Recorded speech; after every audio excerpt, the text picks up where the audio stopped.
Hello everyone, I welcome you all to my channel Biotech Made Easy. Today I am going to discuss the multiple choice questions on biofertilizers which may be helpful to you in different competitive exams. And in this video I'll try to explain you why a particular option is the correct one and why others cannot be chosen. So this will help you to practice the questions and also you will gain a little information. So let's start the quiz. So the question 1 is, biofertilizers are symbiotic association of fungi and algae, symbiotic association of blue-green algae and bacteria, mixture of beneficial microorganism, or the lichens with compost. So here I must tell you that biofertilizers are just the mixture of beneficial microorganism which act as the fertilizer. So the option 1 is saying that symbiotic association, 2 is also saying the symbiotic association. So these two options are not possible because these are just the microorganisms which you make a formulation and then you apply to the field. Then the third one is the mixture of beneficial microorganism. This seems to be right. And the lichen with compost, no, that is also not the right answer. So the answer should be C. Question number 2 says, which of the following is true? Now you have to see which one is true. In all the questions I have written do not, cannot. So you have to see which one is true. Biofertilizers do not contain chemicals. That seems to be right because chemicals are not present in biofertilizers. These are, bio means living. So these are the formulations of the living microorganisms. And moreover, the biofertilizers we use to replace the chemical fertilizers because they pose many problems. So chemicals cannot be added here in the biofertilizers. The second option says biofertilizers cannot colonize rhizosphere. On the contrary, these microorganisms which are present in the biofertilizer, they always colonize the rhizosphere. Rhizosphere, you know what is rhizosphere? It is the nearest part of very small area around the soil, around the root, that is known as rhizosphere. So these microorganisms, they always present there, they colonize there. And biofertilizers do not play any role in biocontrol. Yes, they do play because these are the mixture of many microorganisms. So some of the microorganisms may have the antagonistic activity towards the pathogens. Pathogens means the disease causing microorganisms. So that's why they can also act as the biocontrol agent. And biofertilizers do not have expiry date. Actually, they do have the expiry date. And when the farmers buy the biofertilizer, they always see what is the expiry date because after that these biofertilizers cannot be used. So the answer is the first one, they do not contain chemicals. Let's see the next one. The beneficial microorganisms that enrich the soil nutrients are, this is the very easy one, lichens, biofertilizers, methanogens, methanotrophs. So the answer should be the biofertilizers. And there is not much which I can tell you here. Fourth one is, which of the following statement is true about biofertilizer? So here you have to see which statement is true. They can produce hormones. Yes, they do produce certain hormones which are beneficial for the growth of the plant. For example, indole acetic acid. They can fix nitrogen. That is also very true. Nitrogen fixing microorganisms are very important part of the biofertilizer because every plant needs nitrogen and it has to be fixed before it can be used by the plants. So the second one is also true. They contain a number of useful microorganisms. That is also true. That is what the formulation of biofertilizer is. So the answer should be all of the above because all the statements are true here. Which of the following are the methods of application of biofertilizer to the crops? Now before reading the options, I must tell you there are three methods of application of biofertilizers in the field. First is the soil treatment, in which the biofertilizers are given to soil, they are mixed with soil.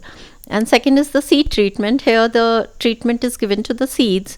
And the third one is the seedling root tip method, in which the not seed is taken but the seedling stage of the plant is taken, that is dipped into the mixture of the biofertilizer, and then it is transplanted. So let's see the options now. Seedling, root dip and soil treatment, yes, both are true. Seed treatment and ion exchange method, see, seed treatment is true but not the ion exchange. Seedling, root dip and chemical spraying, so seedling root dip is true, but chemical spraying is not true, because here we are using the biofertilizer, not the chemical ones. And the last one is the soil sterilization and addition of urea. So here both the things are not correct actually, because soil sterilization is not possible. There is a large amount of soil present in the field, so that cannot be sterilized. And addition of urea, because here we are talking about the biofertilizer, so we cannot use the urea, which is a chemical fertilizer. So what do you say, which should be the answer? Answer is the first one, where seedling root dip and soil treatment, both are correct. Which of the following materials are commonly used as carrier for producing biofertilizer? So again, I must tell you a little about the carrier. See, these days mostly we are using the solid biofertilizers, which are also called as carrier based biofertilizers. So here for the proliferation of the microorganism, for growing of the microorganism, we use the carrier, and the microorganisms are mixed with the carrier, and in this form we supply the biofertilizer to the farmers. So charcoal and peat, these two options are given here, and both are true actually. These are very commonly used carriers, although there are many other also, but these two are given as carrier. So the answer should be both of the above. Let's see the next one. Which of the following is true about the liquid biofertilizer? So I have uploaded a whole video on the liquid biofertilizer. You can see that as well. But here I would like to tell you a little about the liquid biofertilizer, that mostly solid biofertilizers are used, but now the future is of liquid biofertilizer. These are becoming very popular very fast. So here the main difference is that this is a liquid formulation, it's not a solid formulation. So let's see the options. It has higher concentration of beneficial microorganism. Yes, it has higher concentration of beneficial microorganism as compared to the solid ones, and the concentration or the CFU should be at least 10 to the power 9 CFU per ml, and actually it should be more than that according to the norms. Then it says that it has shorter shelf life than the carrier based biofertilizer, which is not true, because carrier based biofertilizers have shelf life of maximum 12 months, but here the shelf life may be up to 2 years, 24 months.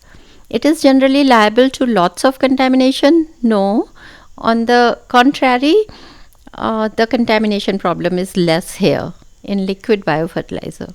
And it is very expensive, not very expensive, although here the initial cost of producing the biofertilizer may be a little bit more, because it is produced in industries where lots of bioreactors and other equipments are needed.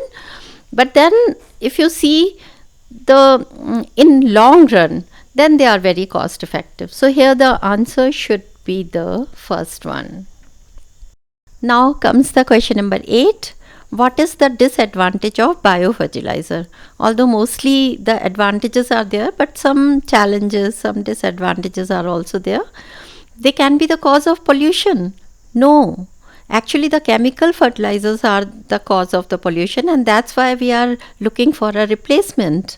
So, biofertilizers are the natural fertilizers, the microorganisms which we use, they are already present in the soil, so they cannot cause the pollution.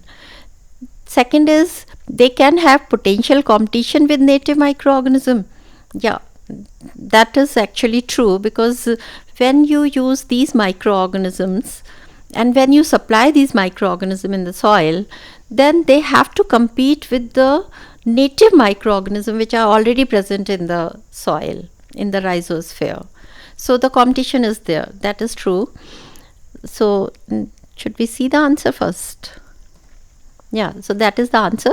Now should discuss the C and D also. They contribute to greenhouse gas emission? No, they do not, because that is the cause of the pollution, and I already said that they don't have any role in the pollution, and they cannot be the reason behind the soil erosion.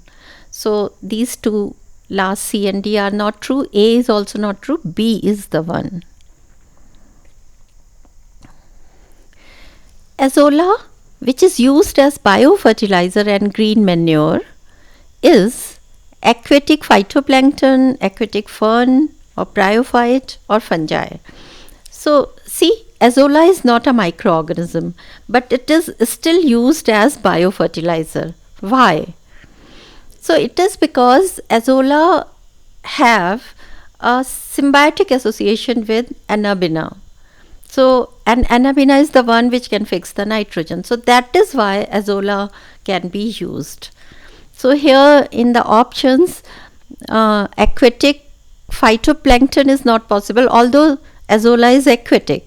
So, the answer is actually aquatic fern, and it is also not bryophyte or fungi. So, this is something which you must know, that azolla is not a microorganism, azolla is an aquatic fern.